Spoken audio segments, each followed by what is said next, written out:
दोस्तों स्वागत है आप सभी का आपके अपने स्टडी चैनल एग्ज़ाम ज्ञान मंत्रा में। तो दोस्तों जैसा कि आप सभी को पता ही होगा, जो लोग उत्तर प्रदेश राजस्व और चकबंदी लेखपाल की प्रिपरेशन कर रहे हैं तो उन सभी के लिए एक टॉपिक है ये, जो कि है ग्राम समाज विकास और ग्रामीण जानकारी। बहुत ज़्यादा इंपॉर्टेंट टॉपिक है दोस्तों ये। लेखपाल का आपको जैसे सिलेबस पता होगा, लेखपाल का सिलेबस में 4 सब्जेक्ट होते हैं। पहला सब्जेक्ट होता है आपका हिंदी, दूसरा होता है आपका मैथ, तीसरा होता है आपका जनरल नॉलेज और दोस्तों चौथा सब्जेक्ट होता है आपका ग्राम विकास यानी कि रूरल डेवलपमेंट। तो दोस्तों आज से हम लोग क्लासेस स्टार्ट करेंगे ग्राम समाज विकास और ग्रामीण जानकारी की। तो मेरे जो भी भाई उत्तर प्रदेश राजस्व चकबंदी लेखपाल की तैयारी कर रहे हैं तो इस वीडियो को एंड तक आप ज़रूर देखना। इस वीडियो में हम लोग इंट्रोडक्शन देखेंगे कि पहली क्लास से लेके हम लोग ग्राम विकास की आखिरी क्लास तक किन सभी टॉपिक्स को कवर करेंगे। ठीक है दोस्तों, तो चलिए वीडियो शुरू करते हैं। और मेरे जो भी भाई चैनल पर नए आए हैं तो नीचे सब्सक्राइब बटन दिया होगा, उस पर क्लिक करके जल्दी से चैनल को सब्सक्राइब कर लें और नोटिफिकेशन बेल को भी दबा लें, जिससे आगे के सभी इंपॉर्टेंट अपडेट्स आपके पास सबसे पहले पहुंचते रहें। ठीक है दोस्तों, वीडियो शुरू करते हैं। तो दोस्तों जैसा कि मैंने आप सभी को ग्राम समाज विकास और ग्रामीण जानकारी की 3 सबसे महत्वपूर्ण किताबों के बारे में बताया था, तो उन्हीं तीनों किताबों को स्टडी करके मैंने अपने हाथ से नोट्स प्रिपेयर किए हैं। हमारी सारी क्लासेस जो रहेंगी उन्हीं नोट्स पर बेस्ड रहेंगी। तो इस वीडियो में हम लोग देखेंगे कि किन सभी टॉपिक्स को हम लोग कवर करेंगे। तो चलिए देखते हैं। तो दोस्तों सबसे पहले हम लोग कवर करेंगे ग्रामीण क्षेत्रों से संबंधित सबसे महत्वपूर्ण जो विभाग होते हैं उन सभी विभागों को। जैसा कि आपका होता है राजस्व विभाग, उसमें होता है राजस्व प्रबंधन की कार्य। दोस्तों राजस्व लेखपाल के बारे में पूरा डिस्कशन करेंगे हम लोग कि क्या कार्य होते हैं, किस क्षेत्र में राजस्व लेखपाल को कार्य करना पड़ता है, राजस्व लेखपाल के ऊपर के अधिकारी कौन से होते हैं। ठीक है दोस्तों, और बात करेंगे दोस्तों चकबंदी लेखपाल के बारे में, उसके सारे कार्यों के बारे में। और दोस्तों जब आप राजस्व लेखपाल की तैयारी कर रहे हैं तो राजस्व परिषद, उत्तर प्रदेश की जो राजस्व परिषद है, इसके बारे में भी हम लोग अच्छे से डिस्कस करेंगे। साथ ही साथ उसका संगठन यानी कि कब मतलब निर्माण हुआ था उत्तर प्रदेश राजस्व परिषद का, उसका गठन कब हुआ था। आगे दोस्तों देखें तो रजिस्ट्रार कानूनगो, जब लेखपाल का प्रमोशन हो जाता है तो लेखपाल कानूनगो बन जाता है, तो रजिस्ट्रार कानूनगो के बारे में देखेंगे कि क्या कार्य रहते हैं, कब लेखपाल का प्रमोशन होता है, उन सभी के बारे में। दोस्तों जो ग्राम विकास अधिकारी होता है उसके बारे में भी हम लोग थोड़ा डिस्कस करेंगे। खंड विकास अधिकारी और उसके कार्य, इसके बारे में डिस्कस करेंगे।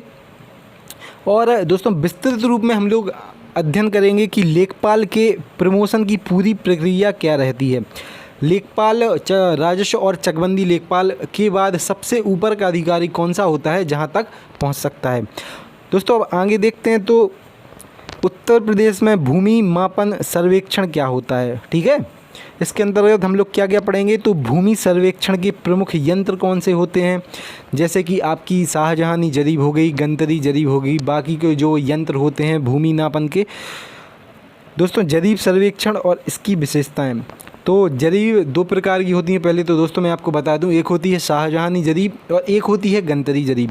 तो इन दोनों जरीब के बारे में देखेंगे और इन दोनों की विशेषताएं क्या होती हैं इसके बारे में डिस्कस करेंगे। साथ ही साथ दोस्तों उत्तर प्रदेश में भूमि नापने का पैमाना क्या होता है। आप सभी को दोस्तों पता ही होगा कि क्षेत्र विशेष में पैमाने चेंज हो जाते हैं। जैसा कि उत्तर प्रदेश में मुख्यतः एकड़, हेक्टेयर ये मान्य होता है और इसी तरह बाकी एरियाज़ में भी, जैसे कि आपका गट्ठा वगैरह हो गया, ये सब हेक्टेयर हो गया, ये सब मान्य होते हैं। तो जो भूमि मापने के पैमाने होते हैं उन सभी पैमानों को, जो इम्पोर्टेंट पैमाने हैं, सभी को डिस्कस करेंगे अच्छे से हम लोग अपनी क्लासेस में। साथ ही साथ भूमि नापन महत्वपूर्ण इकाइयाँ क्या होती हैं। ठीक है दोस्तों, भूमि मापने की महत्वपूर्ण इकाइयाँ जो होती हैं उन सभी के बारे में डिस्कस करेंगे। और दोस्तों हम लोग डिस्कस करेंगे भू राजस्व और लगान क्या होती है। जो किसान होता है दोस्तों, आप सभी को पता ही होगा, जो किसान खेती करता है तो उसको खेती करने के लिए गवर्नमेंट को एक टैक्स देना पड़ता है प्रतिवर्ष, जिसको भू राजस्व या लगान कहा जाता है। तो इसके बारे में डिस्कस करेंगे। भू राजस्व संबंधी कार्य करने वाले प्रमुख अधिकारी कौन से होते हैं उन सभी के बारे में डिस्कस करेंगे। मतलब कि कौन से अधिकारी होते हैं जो कलेक्ट करते हैं भूमि राजस्व को। ठीक है दोस्तों, अब दोस्तों बात करेंगे खसरा और खतौनी के बारे में। लेखपाल परीक्षा के लिए दोस्तों ये बहुत ज़्यादा इम्पोर्टेंट आपका टॉपिक है, खसरा और खतौनी। तो इसके बारे में भी हम लोग एक एक पॉइंट से डिटेल में डिस्कस करेंगे। आपका रोजनामचा क्या होता है, लेखपाल का एक रजिस्टर होता है जिसे रोजनामचा कहते हैं, तो इसको डीपली पूरा अध्ययन करेंगे इसके बारे में। साथ ही साथ जिल्द बंदोबस्त की प्रक्रिया क्या होती है, इसके बारे में भी अच्छे डिस्कस करेंगे।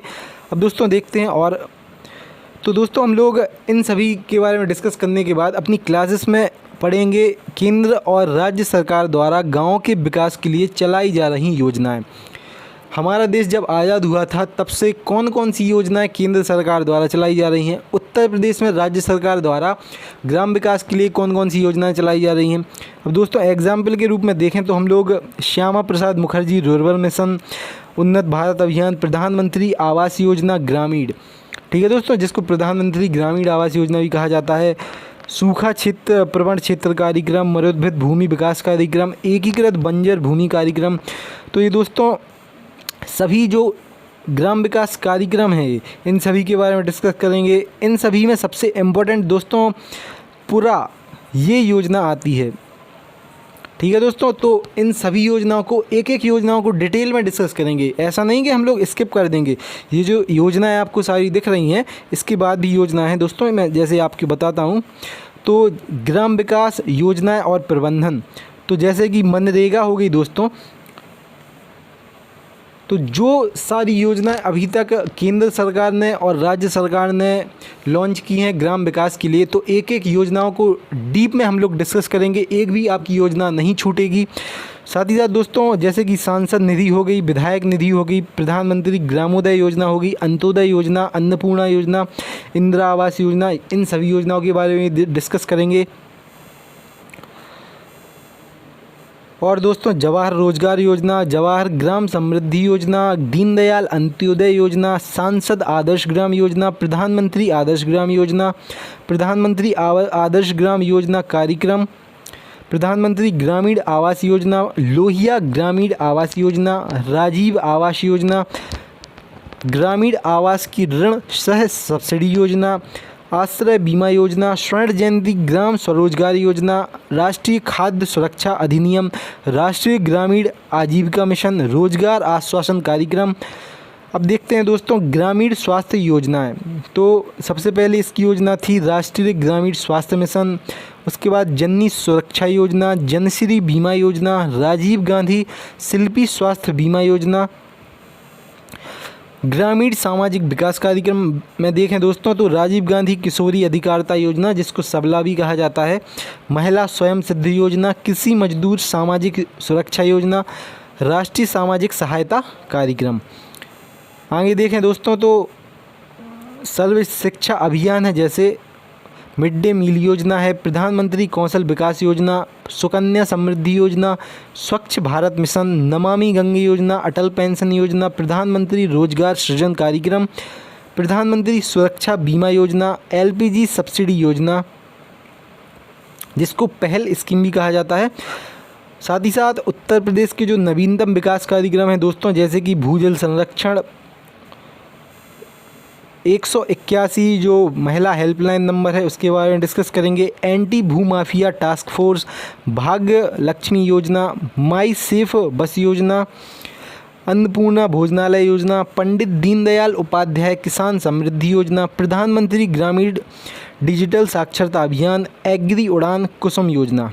ठीक है दोस्तों, इसके बाद हम लोग डिस्कस करेंगे निःशुल्क हेल्थ कार्ड योजना, जो प्रधानमंत्री मोदी जी ने लॉन्च की थी, निःशुल्क स्कूली ड्रेस योजना, बालिका श्री योजना, लोहिया ग्रामीण आवास योजना, जननी शिशु सुरक्षा योजना, परिवार नियोजन योजना।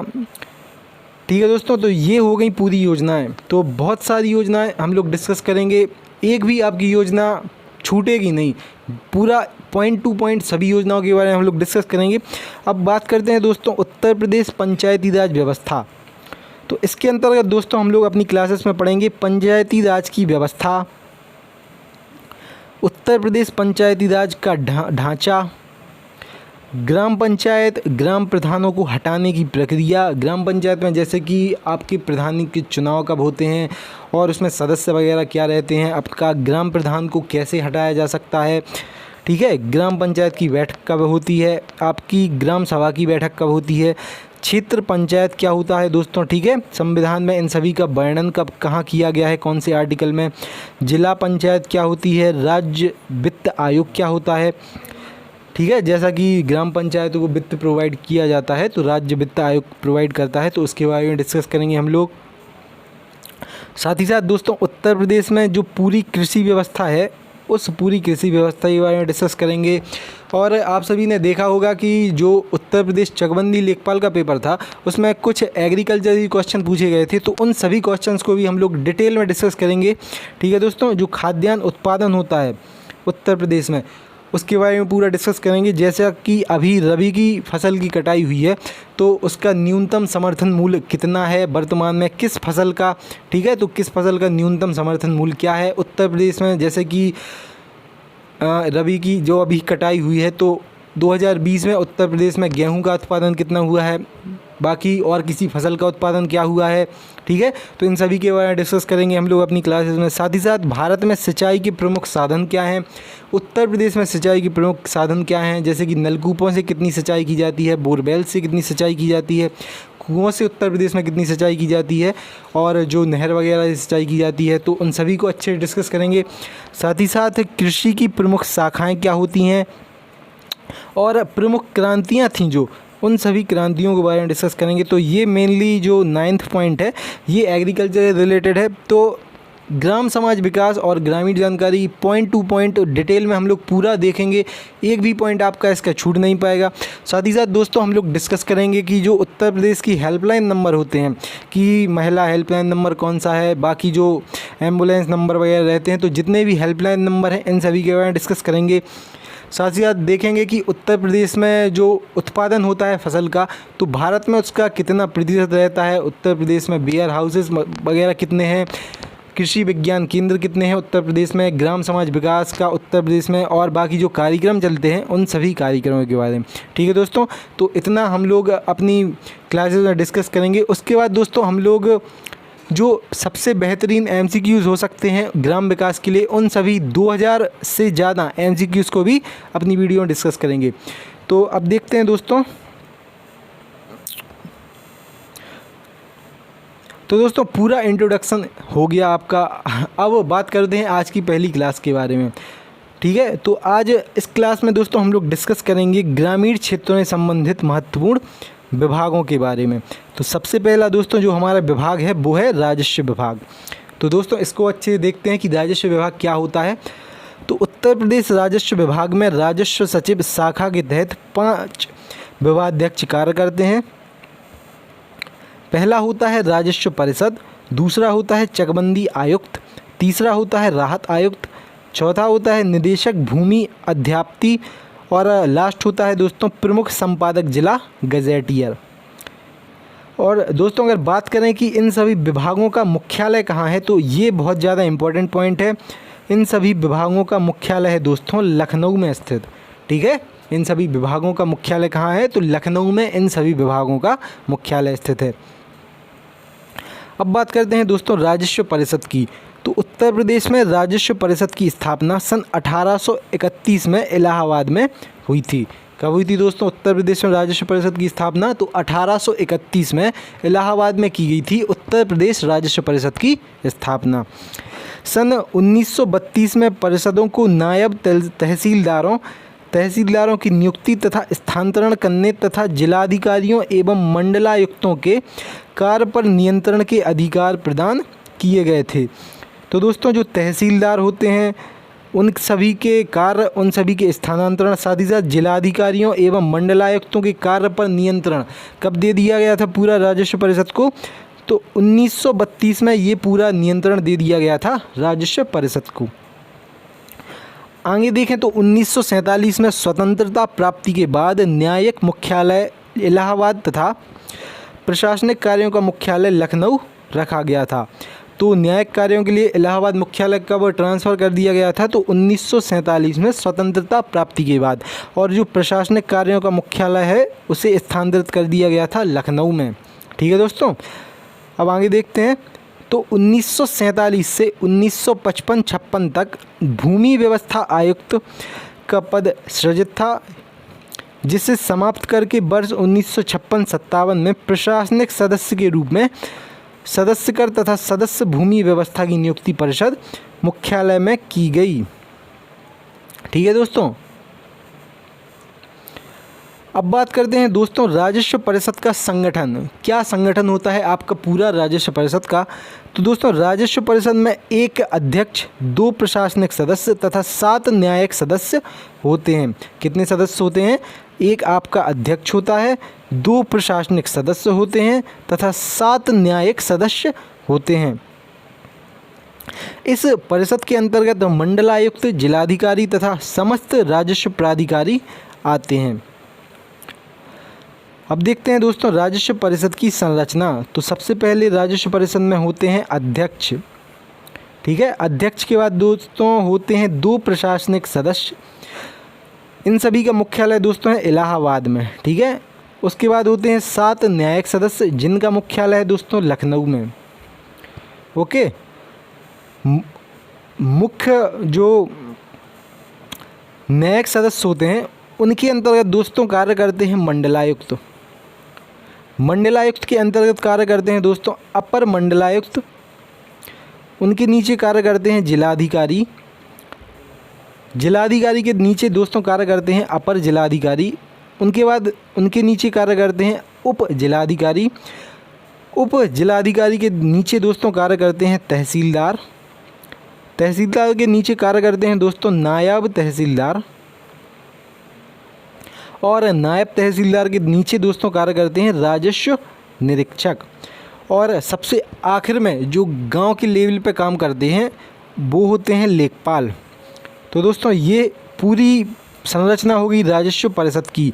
तो सबसे पहले राजस्व लेखपाल जो होता है वो पूरा आपका राजस्व जो कलेक्ट करता है उसको कलेक्ट करके अपनी पूरी जानकारी देता है राजस्व निरीक्षक को। वो पूरे राजस्व निरीक्षक अपनी जानकारी देते हैं नायब तहसीलदार को। नायब तहसीलदार जानकारी देते हैं तहसीलदार को। उसके बाद यही प्रोसेस पूरा चलता रहता है आपकी, जब तक राजस्व परिषद के अध्यक्ष तक जानकारी नहीं पहुंच जाती। तो ये पूरा दोस्तों संरचना है आपकी उत्तर प्रदेश राजस्व परिषद की। ठीक है, तो दोस्तों ये पूरी इंट्रोडक्शन वीडियो थी। ये आज हम लोगों ने थोड़ा सा ही पार्ट कवर किया है।